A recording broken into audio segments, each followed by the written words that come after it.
Hello மக்களே, big பாஸோட 2வது promo release பண்ணிட்டாங்க. இல்லை விஜய் சேதுபதி ஹவுஸ் மேட்ச் முன்னாடி என்ன சொல்கிறாருன்னா, விஜய் பார்வதி எல்லாரும் நிற்க வச்சு வாந்தி எடுக்கிறாரு.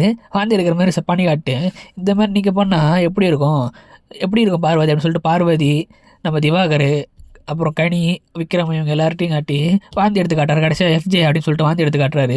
இப்படி பண்ணால் எப்படி இருக்கும், கேட்குறவங்களுக்கு எப்படி இருக்கும், அந்த மாதிரி ரொம்ப மிரட்டுற தோணியில் கேட்குறாரு. அதே சமயம் விஜய் பார்வதி பற்றி நீங்கள் எவ்வளோ விஜய் பண்ணியிருப்பீங்க, எத்தனை பேர் இன்டர்வியூ எடுத்திருப்பீங்க, இந்த மாதிரி அவங்களாம் பண்ணால் அவங்களுக்கு எப்படி இருக்கும் அப்படின்னு சொல்லிட்டு விஜய் பார்வதி வச்சு வெளுக்கிறாரு. விஜய் பார்வதி தான் கேட்கணும், ஏன்னா விஜய் பார்வதி தான் அதிகமாக பண்ணது. ஃபஸ்ட்டு பண்ண ஆரம்பிச்சு இவங்க தான், அதிகமாக பண்ணது இவங்க தான். இவங்களை கேட்காம அப்படியே மொத்தமாக எல்லோரும் கேட்டால் என்ன அர்த்தம்னு தெரில. இவங்களை கேட்க தைரியம் இல்லையான்னு தெரில, எதையுமே கேட்க மாட்டுறாரு. இன்றைக்காவது அது கேட்பாரான்னு பார்ப்போம். அரோரா பிரச்சனை வேறு பெருசாக வெளில போய்கிட்டு இருக்கு. கிட்டத்தட்ட விஜய் டிவியில் முன்னாடி கண்டெஸ்ட் பண்ண எல்லா கண்டஸ்டன்ஸும் அதை எடுத்து போட ஆரம்பிச்சிட்டாங்க. கிட்டத்தட்ட 3 பேர் போட்டாங்க லேடிஸ் கண்டஸ்டன்ட்டு. இதை எடுத்து அவர் பேசுவாரான்னு தெரில. ரெட் கார்டு கொடுக்க போகிறேன்றாரு. ரெட் கார்டு யாருக்கு கொடுக்க போகிறான்னு தெரில.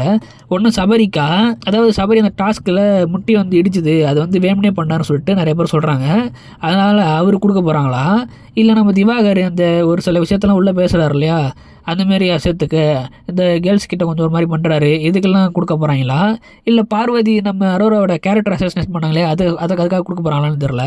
எதுக்காக கொடுக்க போகிறான்னு தெரில. எதுக்காக கொடுத்தாலும் சம பெரிய பிரச்சனை இருக்குது. இப்போ சபரி கொடுத்தா ஏன் பார்வதி கொடுக்கலன்ற ஒரு கேள்வி வரும், ஏன் திவாகர் கொடுக்கலன்னு ஒரு கேள்வி வரும். இப்படி 2 பேருக்கு ஏன் கொடுக்கலன்ற ஒரு கேள்வி வந்துகிட்டு இருக்கும். இது எப்படி கொண்டு போகிறான்னு தெரில. ரெட் கார்டு கொடுப்பாங்களான்னு தெரில. எனக்கு தெரிஞ்சு கடைசியாக கொடுக்க வாய்ப்பு இல்லை, வேணால் எல்லோ கார்டு கொடுக்க வாய்ப்பு இருக்குது. அப்படியே கொடுத்தா நீங்கள் பார்வதி கொடுத்தா எப்படி இருக்குன்னு தெரில, சபரி கொடுத்தா எப்படி இருக்குன்னு தெரில, திவாகர் கொடுத்தா எப்படி இருக்குன்னு தெரில. வெளில சப்போர்ட் எல்லாருக்குமே அதிகமாக இருக்குது. விஜய் பார்வதிக்கும் இருக்குது, திவாகருக்கும் இருக்குது, சபரிக்கு எனக்கு தெரிஞ்சு கொஞ்சமாக தான் இருக்குது. அது என்னமோ விஜய் பார்வதியும் திவாகரும் வெளில ஏதாவது செட் பண்ணிட்டு வந்தாங்கன்னு தெரில. ஆனால் வெளில அதிகமாக இருக்குது, பார்த்த வரைக்கும் சோஷியல் மீடியாவில் பார்த்த வரைக்கும் அவங்களுக்கு தான் ஆதரவு அதிகமாக இருக்குது. அவங்களுக்கு ஆப்போசிட்டில் யாருன்னெல்லாம் அவங்களுக்கு அடி உழுது மரணமாக சோஷியல் மீடியாவில்.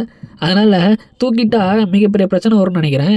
அது சோஷியல் மீடியாவில் தான் வரும், பெருசாக வெளில எதுவும் வராது. ஏன்னா ஆல்ரெடி நிறைய போராட்டம்லாம் போயிடுச்சு. திவாகரும் நம்ம விஜய் பார்வதி பண்ணுறது தான் சரியில்லைன்னு சொல்லிட்டு வெளில போராட்டம்லாம் பண்ணி அவங்கெல்லாம் வெளில தள்ள சொல்கிறாங்க. அப்படி வெளில தள்ளிட்டாங்கன்னா சேனலுக்கும் நல்லது, இந்த சீசனுக்கும் நல்லதுன்னு நான் நினைக்கிறேன். உங்களோட கருத்துக்களை கீழே கமெண்ட்டாக பதிவு பண்ணுங்கள். இந்த மாதிரி நிறைய அப்டேட் தண்ணி சேனலை சப்ஸ்கிரைப் பண்ணுங்கள். அடுத்த வீடியோவில் பார்க்கலாம்.